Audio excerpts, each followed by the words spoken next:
마태복음 17장 우리 한 목소리로 합독하십니다. 엿새 후에 예수께서 베드로와 야고보와 그 형제 요한을 데리시고 따로 높은 산에 올라가셨더니 그들 앞에서 변형되사 그 얼굴이 해같이 빛나며 옷이 빛과 같이 휘어졌더라. 그때 모세와 엘리야가 예수와 더불어 말하는 것이 그들에게 보이거늘 베드로가 예수께 여쭈어 이르되 주여 우리가 여기 있는 것이 좋사오니 만일 주께서 원하시면 내가 여기서 초막 셋을 짓되 하나는 주님을 위하여 하나는 모세를 위하여 하나는 엘리야를 위하여 하리이다. 말할 때 호련히 빛난 구름이 그들을 덮으며 구름 속에서 소리가 나서 이르시되 이는 내 사랑하는 아들이요 내 기뻐하는 자니 너희는 그의 말을 들으라 하시는지라. 제자들이 듣고 엎드려 심히 두려워하니 예수께서 나와 그들에게 손을 대시며 이르시되 일어나라 두려워하지 말라 하시니 제자들이 눈을 들고 보매 오직 예수 외에는 아무도 보이지 아니하더라. 그들이 산에서 내려올 때 예수께서 명하여 이르시되 인자가 죽은 자 가운데서 다시 살아나기 전에는 본 것을 아무에게도 이르지 말라 하시니 제자들이 물어 이르되 그러면 어찌하여 서기관들이 엘리야가 먼저 와야 하리라 하나이까? 예수께서 대답하여 이르시되 엘리야가 과연 먼저 와서 모든 일을 회복하리라. 내가 너에게 말하노니 엘리야가 이미 왔으되 사람들이 알지 못하고 임의로 대우하였도다. 인자도 이와 같이 그들에게 고난을 받으리라 하시니 그제서야 제자들이 예수께서 말씀하신 것이 세례 요한인 줄을 깨달으니라. 그들이 무리에게 이르매 한 사람이 예수께 와서 꿇어 엎드려 이르되 주여 내 아들을 불쌍히 여기소서. 그가 간질로 심히 고생하여 자주 불에도 넘어지며 물에도 넘어지는지라. 내가 주의 제자들에게 데리고 왔으나 능히 고치지 못하더이다. 예수께서 대답하여 이르시되 믿음이 없고 패역한 세대여 내가 얼마나 너희와 함께 있으며 얼마나 너희에게 참으리요. 그를 이리로 데려오라 하시니라. 이에 예수께서 꾸짖으시니 귀신이 나가고 아이가 그때부터 나으니라. 이때 제자들이 조용히 예수께 나와 이르되 우리는 어찌하여 쫓아내지 못하였나이까? 이르시되 너희 믿음이 작은 까닭이니라. 진실로 너에게 이르노니 만일 너에게 믿음이 겨자씨 한 알 만큼만 있어도 이 산을 명하여 여기서 저기로 옮겨지라 하면 옮겨질 것이요 또 너희가 못할 것이 없으리라.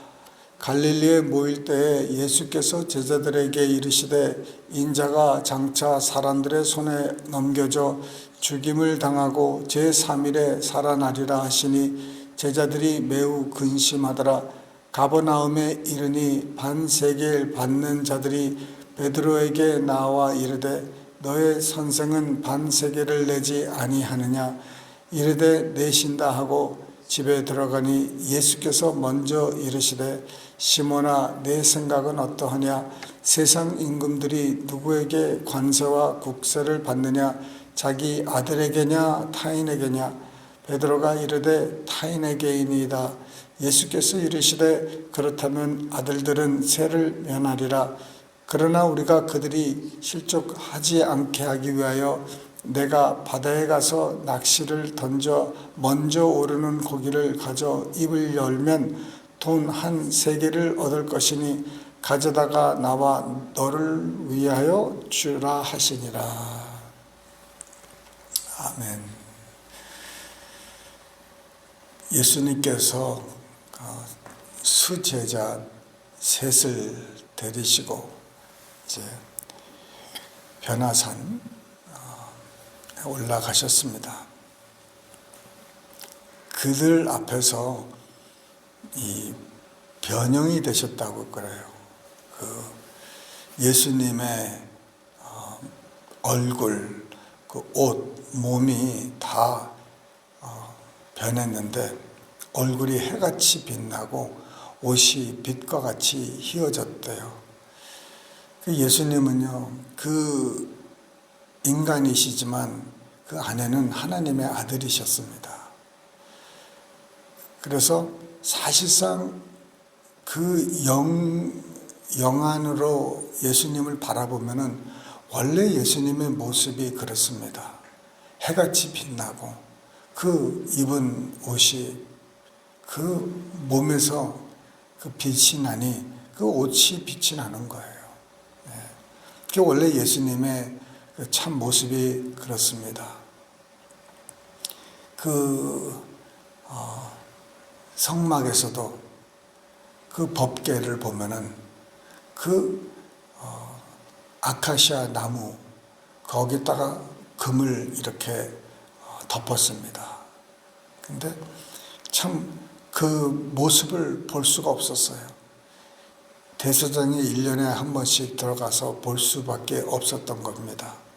근데 정말 보면은 휘황찬란하죠. 이 세상에서 가장 귀한 것으로 이렇게 만들었는데 사실상 그 예수님의 원래 모습이십니다.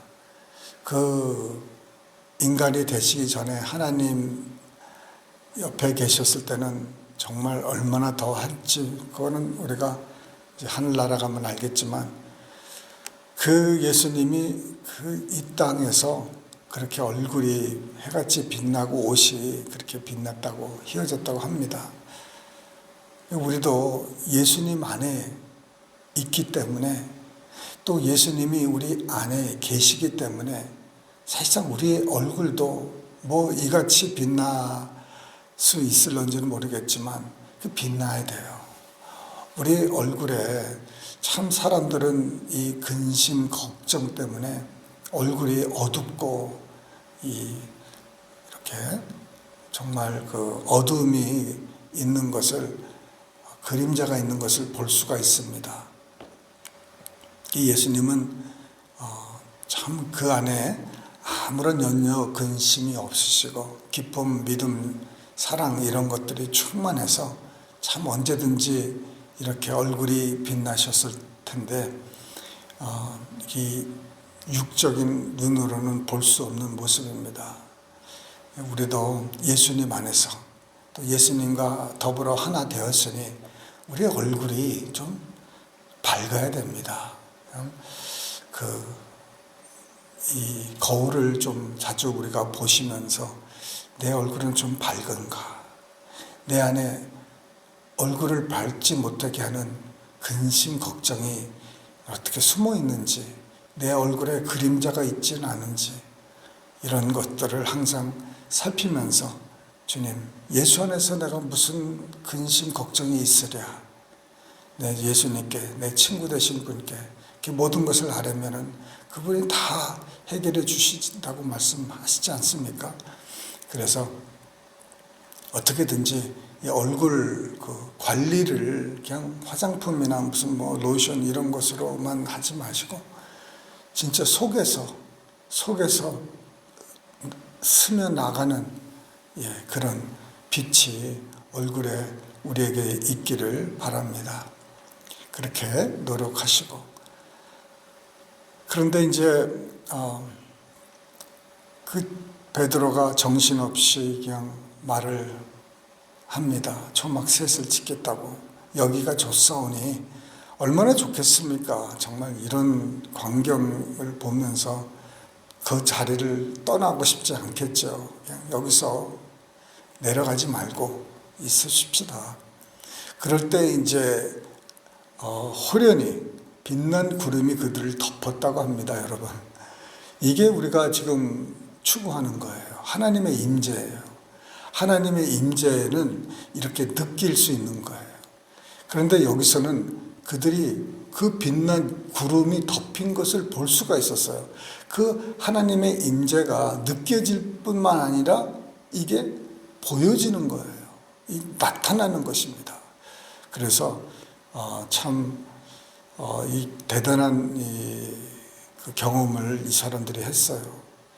우리가 우리 주보에도 보면은 하나님의 임재를 좀 경험하는 그런 말을 하지만은 무슨 어떤 교회가 안 그렇겠습니까? 어떤 교회 여러분 그 사명 선언이나 목표 또 표 같은 걸 보면은 다 하나님의 그 성령 충만한 예배 다 그런 말씀 다 하지 않겠습니까?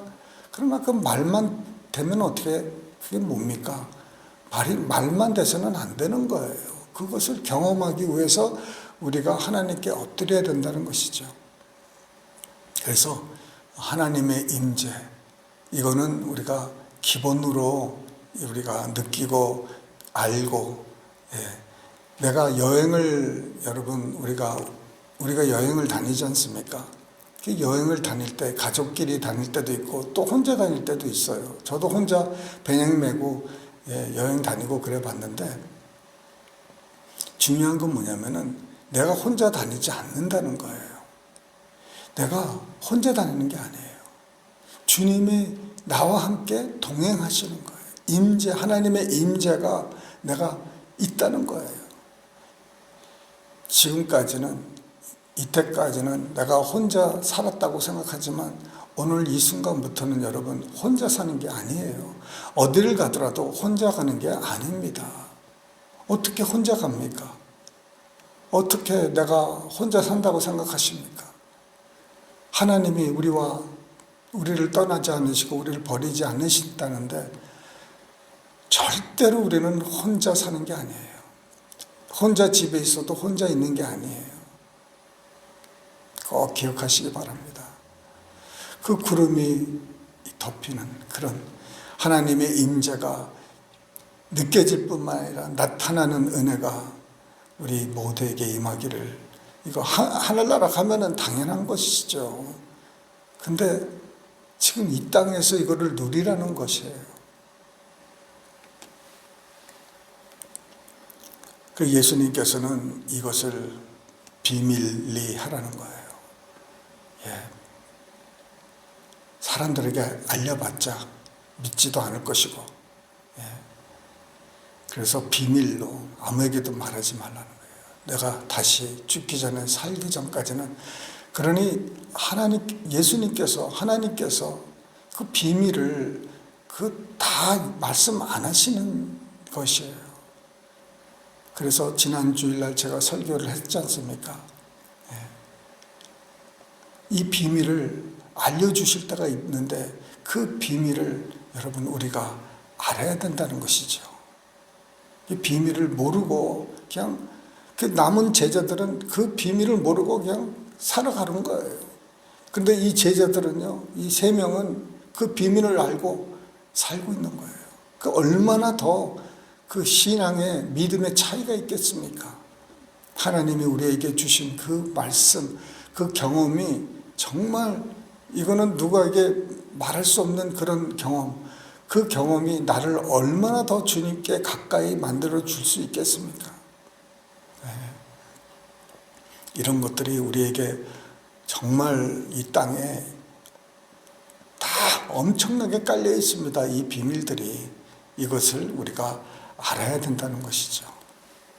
마지막으로 제가 드리고 싶은 말씀은, 이제 산에서 내려왔는데 제자들이 그 어떤 아비의 아들, 귀신 들린 아들을 고쳐주지 못하는 거예요. 이 아비가 와서 왜 제자들은 못 고친다고, 좀 도와달라고, 불쌍히 여겨달라고.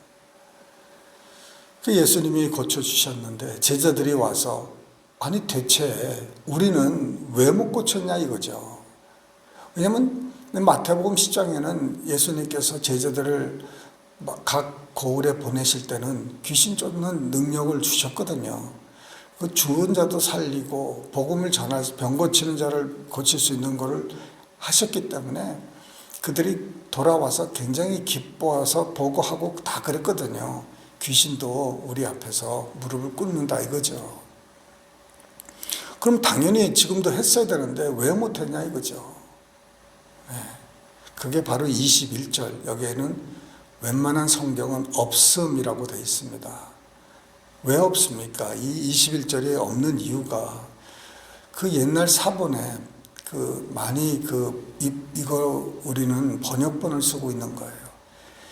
옛날 사본에는 그 여러 종류의 사본이 있는데 그 오래된 사본에는 21절이 없어요. 그런데 어떤 사본은 있어요. 이 사본이라는 말은 그 원본, 그러니까 이 마태가 이 펜을 들어서 이 마태복음을 써내려갈 때 그 오리지널, 그 원본이 발견이 안 된 거예요. 없어요. 그래서 그 카피는 해놨을 거예요. 그게 사본이에요. 그 카피에 보면은, 예? 그 오래된 카피에 보면은 21절이 없다는 것이죠. 근데 21절이 뭐냐? 마가복음에 보면은 21절이 나와요. 그것도 그 반절만 나와요. 원래 그 풀로 이렇게 21절은 어떤 내용이냐면은 기도와 금식 외에는 이런 능이 나가지 않는다는 거예요. 기도와 능이. 그 왜 마가복음은 이제 금식은 빼고 기도라고 하고 또 어떤 사본은 기도와 금식. 그러니까 이제 많은 사람들이 이런 어떤 귀신들은 이렇게 그 큰 믿음이 있어야 이 귀신을 쫓아내는구나. 큰 능력이 있어야 그 안 나가는 귀신이 있구나. 이렇게 생각하는 거예요. 그게 아니죠. 아니, 예수 이름에 안 나가는 귀신이 어디 있습니까, 여러분? 그 가능하지가 않아요. 그럼 무슨 말이냐? 기도와 금식은 왜 하느냐? 의심 때문에 그래, 의심. 이 제자들이 한번 이렇게 했는데 안 나가거든요. 그 안 나가다 보면 뭐예요? 생기는 게 의심이에요. 그래서 예수님께서 너희 믿음이 작은 거다. 믿음이 작은 거는 말씀하시면서 겨자씨만한 믿음이 있어도 산을 옮긴다는 건데, 아니 겨자씨만한 믿음도 없습니까? 있어요. 믿음이 전혀 없는 사람한테도 네 믿음이 크다 그랬는데 무슨 문제입니까? 중간에 하다 보면은 의심이 생기는 거예요. 그래서 그 우리 안에 있는 의심은요, 정말 기도하고 말씀하고 금식하면은요, 그 의심이 물러갑니다, 여러분. 그냥 기도하고 금식해서 귀신이 나가는 게 아니에요, 여러분. 오직 예수의 이름으로 나가는 것이지, 기도와 금식은 내 노력이 많이 들어가는 거 아닙니까? 내 안에서 그 의심을 어떻게 뽑아냅니까? 내가 죽어야 돼요. 하나님께 의지해야 되고, 그 말씀밖에 없는 줄 믿으시길 바랍니다. 기도하시겠습니다.